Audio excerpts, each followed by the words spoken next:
अस्सलामुअलैकुम, आप देख रहे हैं ANY न्यूज नेटवर्क। मैं हूं मोहम्मद एहसन।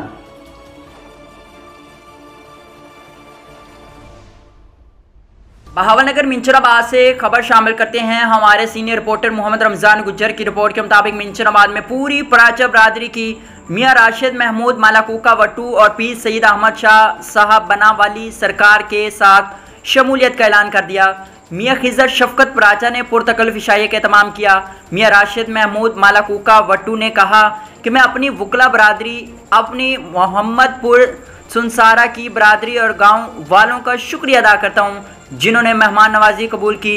भट्टी साहिबान का भी शुक्रिया अदा करता हूं और सब अहबाब का शुक्रिया जिन जिन ने आमद कबूल की और इस महफिल में शिरकत की।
बुलेटिन में फिल वक्त इतना। मजीद देखते रहिए ANY न्यूज नेटवर्क।